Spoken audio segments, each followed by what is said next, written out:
या दोस्ती बिल्डरच्या प्रवेशद्वारावर तुम्ही स्वतः ठिय्या आंदोलन केले, बराच वेळ उन्हात बसलेले, काय कशा संदर्भात हा आंदोलन होता, काय सांगाल?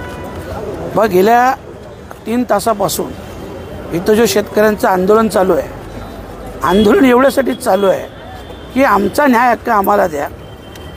15 वर्षापासून ज्या आमच्या जागे जमिनी घेतल्यात, ज्यांचे काय आमचा मोबदला बाकी आहे तो आम्हाला मोबदला द्या. आमच्या जागेत आम्हाला काम द्या. आणि काही शेतकऱ्यांनी ज्यांना जागा विकायची नव्हती त्यांच्या जागेत जबरदस्तीने गुंड लोक उभे करून भरणी करून जागा जबरदस्तीची कब्जात घेतलेली आहे. आणि उलट शेतकऱ्यांवर गुन्हा दाखल करून तुमची जागा दाखवा अशा प्रकारचं अर्वाच्य भाषेत शेतकऱ्यांना विचारलं जातं. या सगळ्या गोष्टीसाठी आज हे आंदोलन आहे. काय आश्वासन दिलेलं आहे किंवा काय आता काय पुढची दिशा काय असणार आहे? बघा, मी 3 महिन्यापूर्वी दोस्तीचे मालक राजूल ओराशी माझी मिटिंग झाली आणि ह्याच फक्त मागण्या ठेवल्या होत्या. 3 वर्षात कुठल्याही प्रकारचा रिस्पॉन्स दिला नाही. ठीक आहे, आता सगळीकडून फोन चालू आहेत का आता आम्ही मिटिंग करतो, तुम्हाला न्याय हक्क देतो.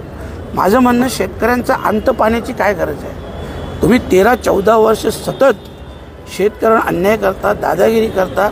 गेल्या आठवड्यात आम्ही आंदोलनाचा पवित्रा घेतला होता, तर गेल्या आठवड्यात याच बिल्डरांचे जे कोणी गुंड आहेत, सुजित तात्या वगैरे, हे प्रत्यक्ष शेतकऱ्यांच्या घरी जाऊन शेतकऱ्यांना धमकावत होते. आणि पोलीस स्टेशनच्या डायरीमध्ये तो इथून तडीपार आहे.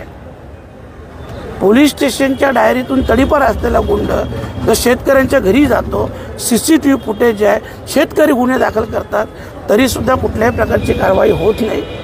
आणि अशा लोकांचे अभय बिल्डरला आहे. बिल्डरला अनेक वेळा शेतकरी भेटले, आम्हाला काम द्या, तर बिल्डर त्यांना सांगतो का तुम्ही कपिल पाटीलच्या बंगल्यावर जा तर काम मिळेल. आता कपिल पाटीलच्या बंगल्यावर जाण्याचा प्रश्नच कुठं उद्भवतो? बिल्डर दोस्तीवाला आहे, शेतकरी स्थानिक आहे, तुम्ही का शेतकऱ्यांना काम देत नाही? तर हे सगळं राजकीय गुंडगिरी, बिल्डर आणि प्रशासन हे सगळे मिळून जे शेतकऱ्यांची पिळवणूक करत आहेत, शेतकऱ्यांना सरळ धमकावून त्यांच्या जागा बळकावत आहेत, याच्या विरोधात हे आंदोलन आहे. काय या आंदोलनाची पुढची दिशा काय असेल किंवा तुम्ही हा आंदोलन स्थगित केलं आहे की आंदोलन चालू राहणार आहे? नाही, आंदोलन अजून स्थगित केलेलं नाही, परंतु त्यांच्याशी सगळ्यांशी फोनवर चर्चा चालू आहे. आमचे या जिल्ह्याचे नेते जितेंद्र आव्हाड साहेब यांनी देखील फोन केला होता. त्यांनी देखील सांगितलं आणि त्यांनी तर स्पष्ट भाषेत सांगितलं की तुम्ही एवढे दिवस मिटिंग का नाही घेतली, हे तुम्ही उत्तर द्या. त्यांनी त्यांच्या भाषेत बोललं. आता बघूया, अजून ACP साहेबांशी चर्चा बाकी आहे. परंतु एक नक्की आहे, हे आंदोलन तेव्हा स्थगित होईल जेव्हा आमच्या शेतकऱ्यांना न्याय मिळेल.